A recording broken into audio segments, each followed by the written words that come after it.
Halo semuanya, kembali lagi di pembelajaran IPA kelas 8 bersama Kakak Intan. Halo anak-anak, selamat datang di kelas online. Kakak harap kalian siap untuk memulai pembelajaran hari ini dengan semangat. Pada pertemuan kali ini, kita akan membahas mengenai materi usaha dan pesawat sederhana. Kompetensi dasar, menjelaskan konsep usaha, pesawat sederhana, dan penerapannya dalam kehidupan sehari-hari, termasuk kerja otot pada struktur rangka manusia. Tujuan pembelajaran. 1. Siswa dapat mendeskripsikan pengertian usaha dengan benar. 2. Siswa mampu mendeskripsikan pesawat sederhana dengan benar. 3. Siswa dapat mengidentifikasi manfaat pesawat sederhana. 4. Siswa mampu mengidentifikasi jenis-jenis pesawat sederhana dan menyebutkan contoh pesawat sederhana yang terdapat di lingkungan sekitar. Sebelum lanjut ke materi, anak-anak bisa menganalisis gambar terlebih dahulu yang ada di slide. Bisa dilihat bahwa ada seseorang yang sedang mendorong tembok. Jika seseorang berusaha mendorong tembok, apakah tembok tersebut bergerak? Meskipun seorang merasa lelah dan berkeringat, namun saat kamu mendorong tembok tersebut, dikatakan bahwa seorang itu tidak melakukan usahanya, bernilai 0. Mengapa demikian? Usaha adalah besarnya gaya yang bekerja pada suatu benda sehingga benda tersebut mengalami perpindahan. Semakin besar gaya yang digunakan untuk memindahkan benda, semakin besar pula usaha yang digunakan. Semakin besar perpindahan benda, semakin besar pula usaha yang dilakukan. Secara matematis dapat ditulis sebagai berikut. W sama dengan F dikali delta S. Dengan W sama dengan usaha, dengan satuan Joule, F adalah gaya dengan satuan Newton, dan delta S adalah perpindahan dengan satuan meter. Terdapat jenis-jenis usaha. Yang pertama ada usaha bernilai positif bila gaya F searah dengan perpindahan S. Contohnya, buah kelapa yang jatuh dari sebuah pohon, buah tersebut jatuh karena gaya gravitasi bumi menarik buah tersebut. Usaha yang dilakukan oleh gaya gravitasi ini bernilai positif karena arah gaya dan perpindahan sama-sama ke bawah. Yang kedua, usaha bernilai negatif bila gaya F berlawanan arah dengan perpindahan S. Yang ketiga, usaha 0, bila gaya yang bekerja F tegak lurus dengan perpindahan S. Usaha yang dilakukan tidak memberikan dampak perubahan atau perpindahan. Misalnya, usaha yang dilakukan seorang anak mendorong almari yang sangat berat dan almari tidak bergeser. Contoh lainnya, seorang yang mendorong tembok, disebut usaha 0 atau sia-sia. Bisa anak-anak lihat gambar yang ada di slide. Contoh soal. Dua buah gaya, masing-masing F1 sama dengan 40 Newton dan F2 sama dengan 50 Newton yang searah. Bekerja pada sebuah benda sehingga benda berpindah sejauh 2 meter. Berapakah usaha yang dilakukan kedua gaya tersebut? Penyelesaian.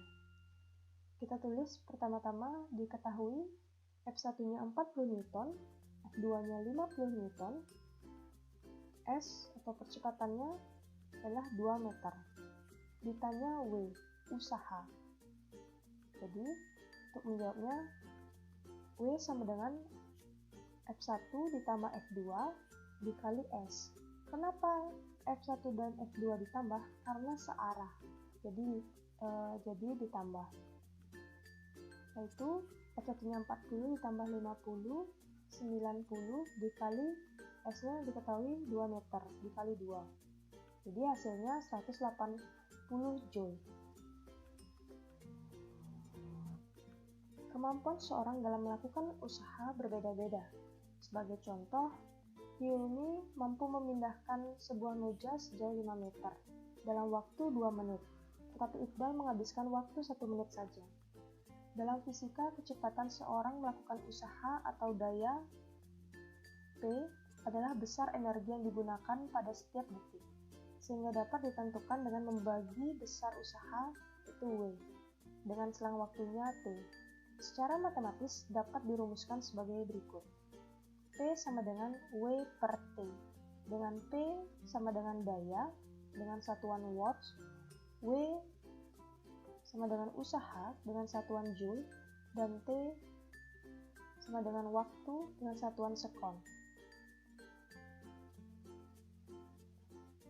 Nah, sekarang anak-anak bisa lihat di slide lagi.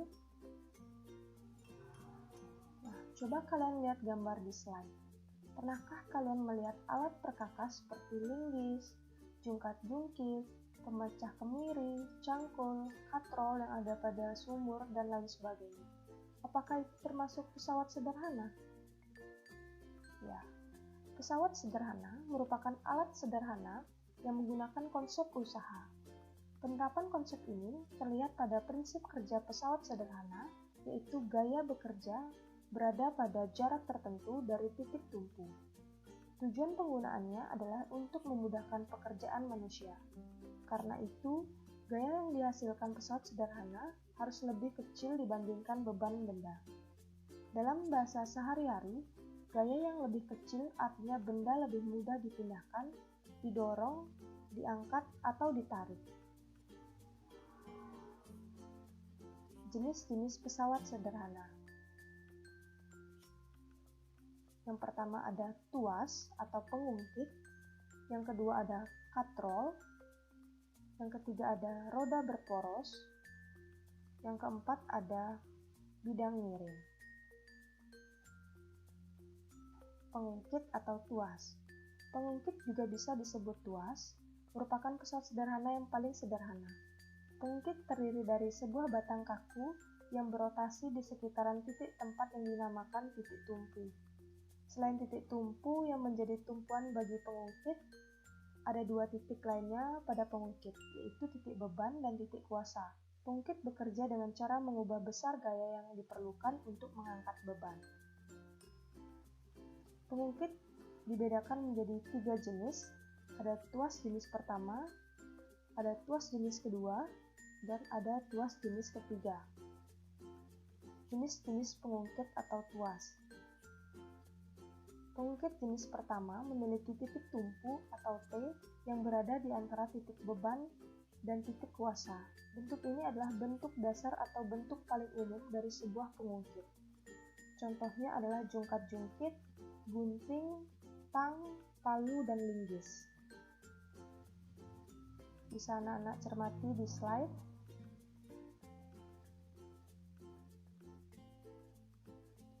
Kedua, ada pengungkit jenis kedua, memiliki letak beban yang berada di antara titik kuasa dan titik tumpu.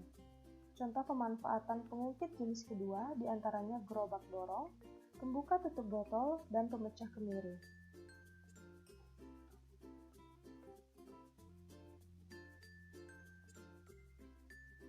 Selanjutnya, pengungkit jenis ketiga, memiliki letak titik kuasa di antara titik beban dan titik tumpu. Contoh penerapannya yaitu pinset, staples, alat pancing, dan lengan. Katrol merupakan pesawat sederhana yang terdiri dari sebuah roda atau piringan beralur dan tali atau kabel yang mengelilingi alur roda atau piringan tersebut. Ditinjau dari cara kerjanya, katrol merupakan jenis pengungkit karena pada katrol mempunyai titik tumpu, titik beban, dan titik kuasa. Berdasarkan susunan tali dan rodanya, katrol dibedakan menjadi 3, yaitu katrol tetap, katrol bebas, dan katrol majemuk. Nah, jenis-jenis katrol yang pertama ada katrol tetap, merupakan katrol yang posisinya tidak berubah ketika digunakan. Biasanya posisi katrol terikat pada satu tempat tertentu. Titik tumpu sebuah katrol tetap terletak pada sumbu katrolnya. Contoh pemanfaatan katrol tetap adalah pada alat penimba air sumur dan katrol pada tiang bendera. Yang kedua ada katrol bebas, merupakan katrol yang posisi atau kedudukannya berubah ketika digunakan. Artinya katrol bebas tidak ditempatkan di tempat tertentu, melainkan ditempatkan pada tali yang kedudukannya dapat berubah. Contoh pemanfaatan katrol bebas adalah pada alat pengangkat peti kemas. Ketiga yaitu katrol majemuk.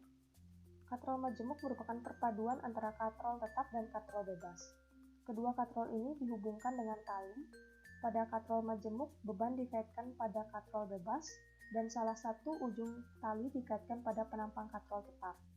Bila ujung tali yang lain ditarik, maka beban akan terangkat. Selanjutnya yaitu roda berporos.